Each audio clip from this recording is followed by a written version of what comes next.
जय श्री राम सभी भाइयों को। जैसा कि आपने पार्ट 1 में मंदिर का दृश्य देखा, आगे के पार्ट में आप मंदिर का इतिहास जानेंगे। आज से करीब 25 साल पहले यहाँ पे सीताराम पंडित जी। सीताराम पंडित जी, इस मंदिर की स्थापना कब हुई थी और ये मंदिर की कितना प्राचीन मंदिर है ये मंदिर करीब लगभग 100-120 वर्ष पुराना मंदिर है। 100-120 वर्ष पहले इस मंदिर की स्थापना हुई थी और ये पहाड़गढ़ के गुलाबचंद सेठ थे। गुलाबचंद गर्ग सेठ जी थे, उनने जो है इसकी प्रतिष्ठा कराई थी। करीब 120 साल पुराना मंदिर है, बहुत सिद्ध स्थान है ये।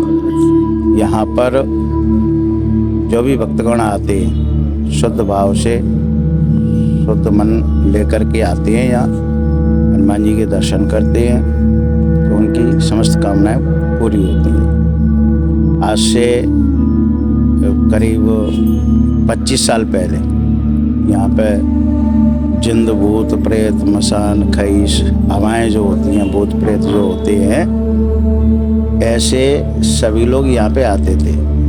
इस स्थान पे आते थे, रस्साओं में, सांकरों में बंद के यहाँ पे आते थे और यहाँ आके उनके परिजन उन्हें खोल देते तो बस अपने हाथ से यहाँ, अब तो ये पक्का करा दिया है हमने, पहले कच्चा था यहाँ पे, तो अपने हाथ से यूँ गड्ढा खोद के और सिर के बल खड़े हो जाते। 2 दिन में, 4 दिन में, 6 दिन में, 8 दिन में अपने आप सही होते। यहाँ बाबा के दर्शन, बाबा की परिक्रमा अभी भी बहुत सारे लोग आते हैं। पिछले 15-17 वर्ष से मैं यहाँ पे सेवा में हूँ बाबा की। मैं आके पूछते हैं तो हम तो यही कहते हैं उनसे, भैया बाबा की परिक्रमा लगाओ, बाबा का जल देंगे हम, जल ले लो, बबूत ले लो। बगिया वाले बाबा के नाम से ये स्थान जाना जाता है। और ये बाबा की मतलब मूर्ति वगैरह कैसे आई? ये ऐसा बताते थे पुराने लोग कि यहीं ये बगीचा था, बहुत बड़ा बगीचा था ये। तो बगीचा में ही गुलाबचंद सेठ ने कारीगरों के द्वारा ये मूर्ति का निर्माण यहीं कराया था। तो मूर्ति एक शिला की है, ये पूरी पत्थर की एक शिला है। एक ही शिला में से ये पूरी पत्थर की मूर्ति यहीं कारीगरों ने निर्माण किया था। और बताते हैं कि इसकी प्राण प्रतिष्ठा के लिए बाहर से पंडित लोग आए हुए थे। उस समय में उन्होंने यहाँ पर एक बहुत बड़ा यज्ञ किया था और उसी समय इनकी प्राण प्रतिष्ठा हुई। तो मेहंदीपुर बालाजी की शाखा के नाम से इन्हें जाना जाता। पिछले 8 वर्ष से यहाँ पर ये अखंड रामचरितमानस पाठ चल रहा है।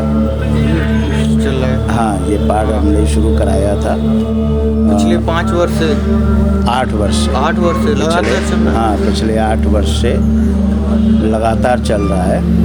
और प्रत्येक वर्ष जनवरी के महीने में 14 जनवरी से 31 जनवरी के बीच में पूरे रामचरितमानस से हवन चलता है यहाँ पर, जो 71 घंटे चलता है, नॉन स्टॉप, दिन रात चलता है। हवन बंद नहीं होता, जब से शुरू होता है तब से, और जब तक रामचरितमानस पूरा नहीं हो जाएगा। रामचरितमानस पूरा, प्रत्येक चौपाई, दोहा, छंद, सोरठा सबसे जो है हवन कुंड में आहुति दी जाती है, जिसमें सैकड़ों की संख्या में भक्त सम्मिलित होते हैं, हवन करते हैं। और कई ब्राह्मणों को बुलाते हैं हम, उनके द्वारा ये यज्ञ संपन्न कराया जाता है। ये पिछले 8 वर्षों से हो रहा है। इस प्रकार के 8 यज्ञ यहाँ पर हो चुके हैं। और ये रामचरितमानस कब तक ऐसे ही चलेगी? ये बाबा की इच्छा है। अच्छा, कि वो कब तक सुनेंगे और कब तक चलाएंगे, ये हम नहीं कह सकते कि फलानी डेट तक चलेगी। नहीं, जैसे 8 वर्ष से लगातार अभी तक चल रही है। हाँ। तो आगे कब तक ये रहेगी? अब नहीं, अब वो कब तक सुनेंगे। अच्छा, और कब तक चलाएंगे, ये उन्हीं के ऊपर निर्भर है। मैं भागवती पंडित हूँ। मेरा नाम पंडित जितेंद्र भारद्वाज है। मैं श्रीमद् भागवत की कथा भी करता हूँ।